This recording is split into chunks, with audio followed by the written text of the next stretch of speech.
ஆனா உண்மை என்னன்னா இது காலேஜ் ஈவெண்ட்டே கிடையாதான். கோயம்புத்தூர்ல ஏதோ ஒரு தனியார் ஈவெண்ட்ல இவங்க டான்ஸுக்குன்னு பிக்ஸ் பண்ணிருக்காங்க. யாரு வேணாலும் வந்து பார்க்கலாம் போல.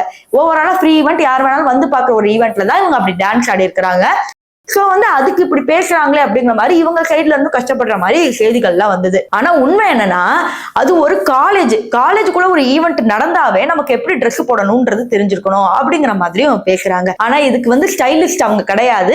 வேற யாரோ டிசைனர் கொடுக்குற ட்ரெஸ் தான் அவங்க போட்டுட்டு டான்ஸ் ஆடுறாங்க. இதுல இவங்க மேல என்ன குத்தம் சொல்ல முடியும் அப்படிங்கிற மாதிரி தர்ஷா குப்தாவோட ஃபேன்ஸும் ஒரு பக்கம் பேசிக்கிட்டு இருக்காங்க. இப்ப பாத்தீங்கன்னா இந்த பல விஷயங்கள் நமக்கு நல்லாவே தெரியும். இப்பெல்லாம் காலேஜ் ஈவெண்ட்டுக்கு திறமையே இல்லாதவங்களை கூப்பிடுறது, இல்ல ரீல்ஸ்ல இருக்கிறவங்களெல்லாம் கூப்பிடுறது, இல்லைன்னா நடிகைகளை கவர்ச்சியான ட்ரெஸ் போட்டு ஆட விடுறது அப்படிங்கிறது மிகவும் ஒரு சுலபமான ஒரு விஷயமா போச்சு. அந்த காலத்துல எப்படி கூப்பிடுவாங்கன்னா பெரிய பெரிய அரசியல் தலைவர்கள், பெரிய பெரிய ஞானிகள், சயின்டிஸ்ட் இப்படிதான் கூப்பிட்டு இருந்தாங்க. ஆனா இன்னைக்கு அப்படியே எல்லாமே உல்டாவா போகுது. இத காலேஜும் ஏன் அனுமதிக்கிறாங்க அப்படிங்கிறது நமக்கு தெரிய வரல. இந்த விஷயத்தை பத்தி நீங்க என்ன நினைக்கிறீங்க? அவங்க ஒரு நடிகையா பண்ணது கரெக்டா, இல்ல காலேஜ் ஸ்டூடெண்ட்ஸ் முன்னாடி இப்படி ஆடினது தப்பா அப்படிங்கிறது உங்களுடைய கருத்துக்களை நான் பார்க்க விரும்புறேன். சோ மறக்காம கமெண்ட் செக்ஷன்ல உங்களோட கருத்தை சொல்லுங்க.